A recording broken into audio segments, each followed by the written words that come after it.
Halo semuanya, apa kabar? Perkenalkan, kami mahasiswa Aquacultur Fakultas Perikanan dan Kelautan Universitas Airlangga. Di sini ada Floren India Dara Alfitiara dengan NIM 061 dan Amif Erga Pradani dengan NIM 063. Pada video ini, kami akan menjelaskan mengenai infeksi Taura sindrom virus atau virus TSV yang menyerang pada udang faname. Selamat menonton! Yang pertama, sejarah dan asal-usul virus TSV. Virus ini pertama kali ditemukan oleh ilmuwan asal Ekuador di tambak udang putih Pasifik yang terletak di sepanjang muara daerah aliran sungai atau das di Provinsi Guayas, Ekuador selama musim panas pada tahun 1992. Awalnya diduga virus berasal dari penggunaan insektisida berupa fungisida propiconazole atau DILT dan kalisin tridemorph yang bersifat toksik, di mana banyak digunakan untuk perkebunan tebu dan pisang saat musim hujan. Kemudian dianggap akibat adanya hujan, limpahan air membawa efek toksin ke arah tambak udang. Pada tahap selanjutnya, hipotesis ini tidak terbukti secara ilmiah. Setelah dilakukan uji secara klinis dan histologis dan diagnosis penyakit dengan menggunakan PCR, ditemukan bahwa udang tersebut terbukti terkena serangan virus. Selanjutnya, karakteristik virus TSV. TSV merupakan virus RNA yang berukuran sangat kecil, memiliki virion berbentuk ikosahedral dengan diameter 31-32 nanometer, serta tidak mempunyai amplop atau envelope.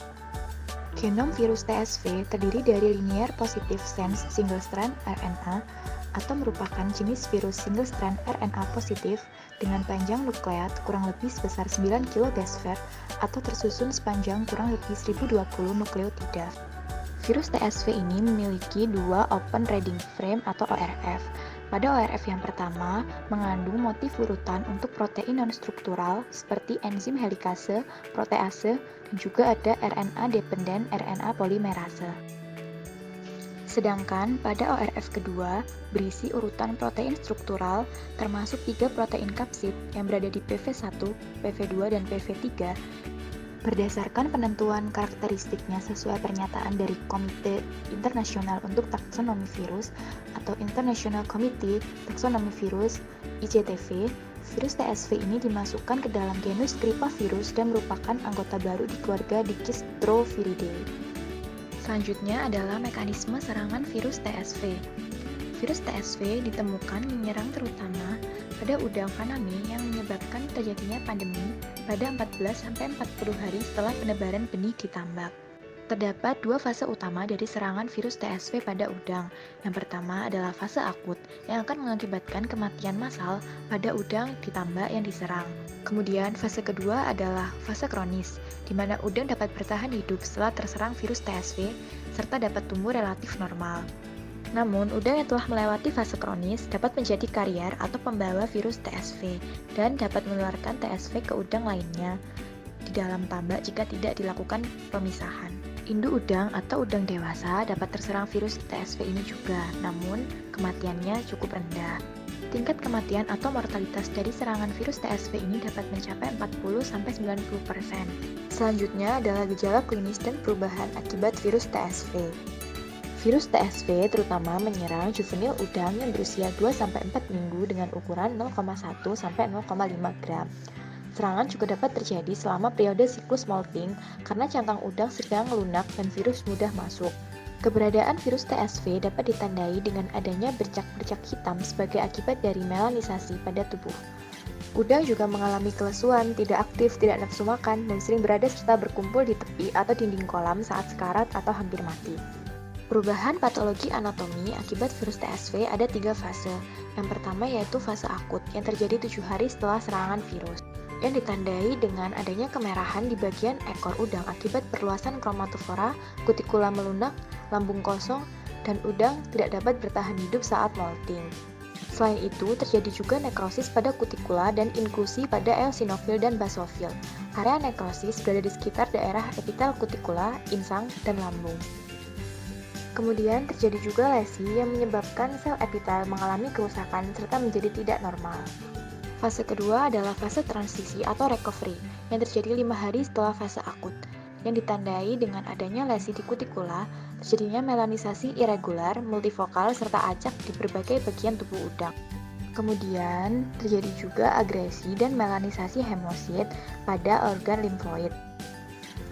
Setelah itu masuk ke fase ketiga yaitu fase kronis. Jika udang bertahan, maka akan terjadi melanisasi kutikula berupa timbulnya bercak hitam pada cangkang udang di seluruh bagian tubuhnya.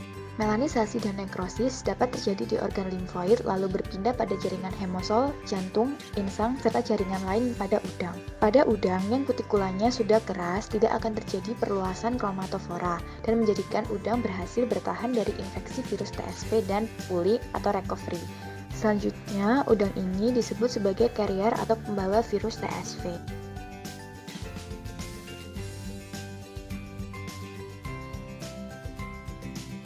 Berikutnya adalah metode diagnosa virus TSV. Diagnosa awal dapat diamati melalui morfologi udang sesuai gejala klinis dan perubahan yang muncul.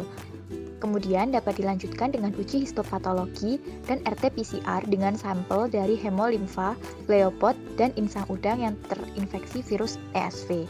Pada pengujian secara histopatologi akan tampak bahwa virus TSV menyerang kutikula, lambung depan dan belakang, kaki, dan jaringan hematopoietik udang.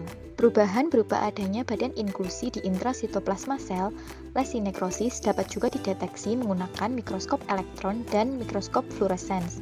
Berikut adalah salah satu contoh gambar hasil penelitian dari Widayati dan Kurniasi 2005 mengenai uji histopatologi infeksi TSV pada udang faname.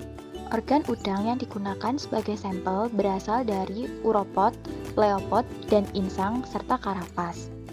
Dapat diamati pada gambar jaringan berikut terjadi nekrosis pada sel epitel kutikula. Selanjutnya, tampak juga badan inklusi intrasitoplasmik lebih eosinofilik pada sel subepitel kutikula. Kemudian, pada jaringan insang juga menunjukkan perubahan yang tak berbeda jauh, di mana sel lamela primer insang yang terinfeksi TSV mengalami nekrosis. Diagnosa virus TSV yang menginfeksi udang dapat diketahui pada dosis virus rendah mulai dari 0,05 ml dan dosis tinggi 0,15 ml. Hal ini dapat diamati sesuai pada gambar berikut yang merupakan gambar hasil penelitian dari Willy Siani DKK 2013. Di mana semakin tinggi dosis, maka gejala klinis dan perubahan anatomi pada udang yang terserang virus TSV akan semakin terlihat jelas bedanya. Selanjutnya adalah inang, vektor, dan transmisi virus TSV. Inang atau host untuk virus TSV ini tidak hanya berasal dari udang faname, namun dapat juga menyerang pada udang jenis lain seperti udang lindu, udang gala, bahkan crustacea jenis lain. Untuk vektor dari virus TSV ini, diantaranya yaitu burung yang bermigrasi, serangga air, dan manusia. Cara transmisi atau penyebaran virus TSV dapat melalui air dan kontak langsung antar udang atau secara vertikal melalui induk udang kepada keturunannya sebagai karier virus. Selain itu, vektor juga dapat menjadi karier virus. Berikutnya adalah penyebab, pencegahan, dan pengendalian virus TSV.